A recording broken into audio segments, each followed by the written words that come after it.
Assalamualaikum warahmatullahi wabarakatuh. Halo teman-teman, kami dari kelompok 5. Di sini kami akan membahas peran elit dalam politik lokal. Anggota kelompok Dedi Setiadi, Reza Hidayatullah, Suci Ayu Cantika, Regita Fitri, Dinda Nugraheni, dan Givari Zaki. Baiklah, langsung saja kita masuk ke video pembahasan. Bahasan yang pertama adalah elit birokrasi. Satu hal yang perlu ditekankan adalah bahwa elit pemerintah di daerah berfungsi pelayanan masyarakat yang baik, good governance. Terciptanya pemerintahan yang baik dibutuhkan upaya sinkronisasi antara cita-cita desentralisasi melalui otonomi daerah dengan proses demokratisasi di daerah. Secara terstruktural, pemerintah daerah merupakan bagian dan sekaligus kepanjangan tangan dari pemerintah pusat yang mempunyai tugas-tugas kenegaraan mulai dari provinsi, kabupaten, hingga pedesaan. Dalam konteks dan semangat demokrasi, fungsi elit pemerintah lokal dalam konteks tata kelola pemerintah dan pelaksanaan sistem demokrasi diorientasikan untuk memberikan perlindungan dan pelayanan sebaik mungkin terhadap warga dan masyarakat lokal.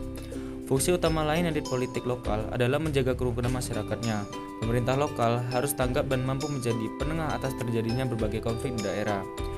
Elit pemerintah hakikatnya memiliki modal berupa kekuasaan untuk meregulasikannya dalam bentuk kebijakan modal tersebut harus dioptimalkan dengan atas nama kemanusiaan dan demi menjaga kerukunan antar warga. B. Elit partai politik.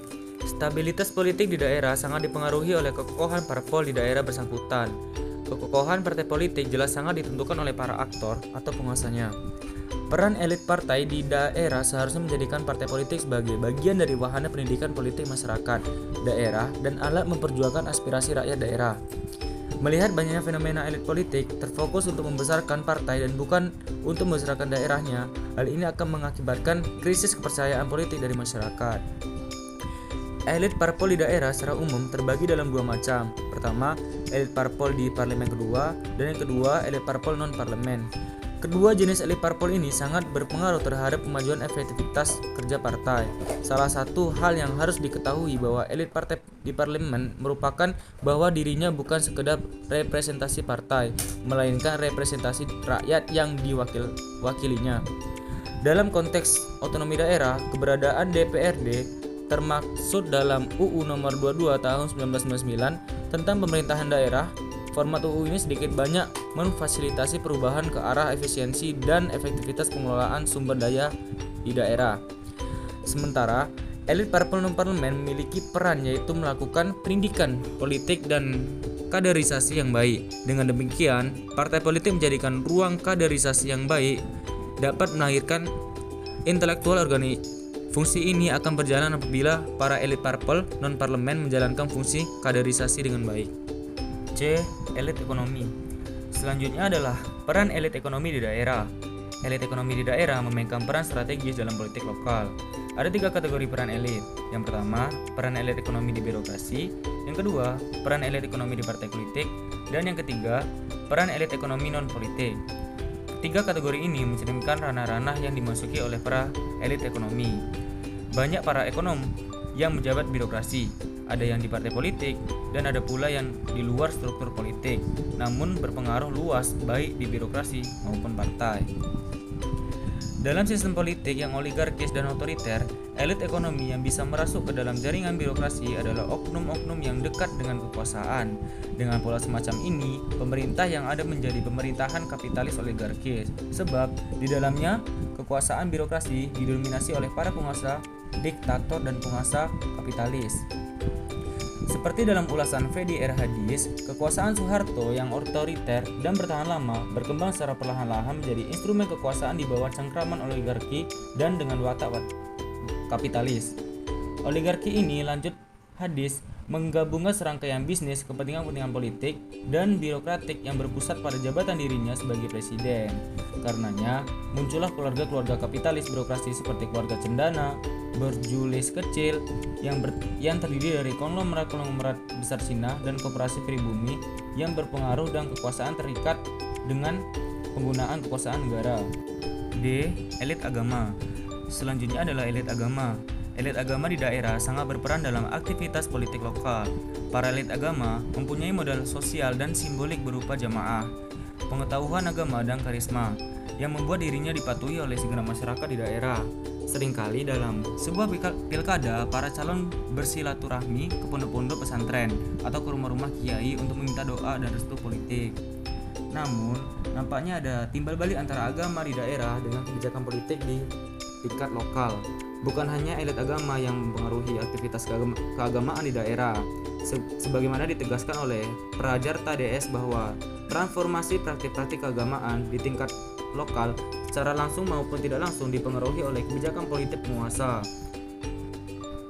E. Elit sipil. Selanjutnya adalah peran elit masyarakat sipil di daerah. Elit masyarakat sipil ini mencakup banyak kategori, seperti elit organisasi keagamaan, pemuka adat, tokoh pemuda, aktivis mahasiswa, aktivis buruh, pengurus komunitas seni dan kebudayaan, dan tokoh organisasi lainnya. Para elit sosial masyarakat ini adalah mereka yang berada di luar struktur kekuasaan dan tidak memiliki modal kapital maupun religi yang cukup untuk memengaruhi kebijakan pemerintah.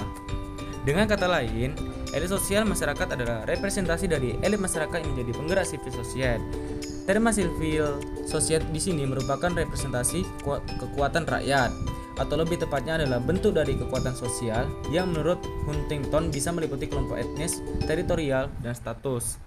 Sejumlah nilai yang perlu dilakukan oleh para elit sosial diantaranya menumbuhkan daya pikir kritis masyarakat, terutama menciptakan budaya kritis terhadap pemerintah sebagai representasi kekuasaan negara.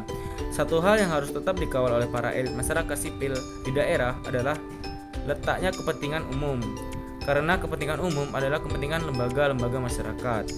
Yang terakhir adalah elit golput. Elit golput adalah elit yang memiliki peran yang sangat berpengaruh di dalam masyarakat, yang memilih menjadi golongan putih, dan para perilaku elit golput ini sangat berpengaruh bagi masyarakat sekitarnya. Menurut Bismar Arianto, golput tidak hanya terjadi dalam pemilu legislatif, akan tetapi juga terjadi dalam pemilu dan pilkada. Peningkatan yang terjadi dalam mengganggu proses pendalaman demokrasi di Indonesia, karena sebenarnya filsafat tidak akan berjalan dengan lancar apabila tidak ada dukungan dari masyarakat dengan penuh kesadaran. Menurutnya, tingkat partisipasi dari masyarakat disebabkan oleh memburuknya citra pemerintah itu sendiri, partai politik, dan politisi akibat terjerat kasus korupsi dan ingkar janji, sehingga menyebabkan masyarakat itu sendiri jenuh terhadap sikap pemerintah. Perilaku elit haruslah ada perubahan sesuai dengan filsuf politik dalam menetapkan prinsip dasar berdemokrasi. Itulah tadi pembahasan mengenai peran elit dalam politik lokal. Terima kasih. Wassalamualaikum warahmatullahi wabarakatuh.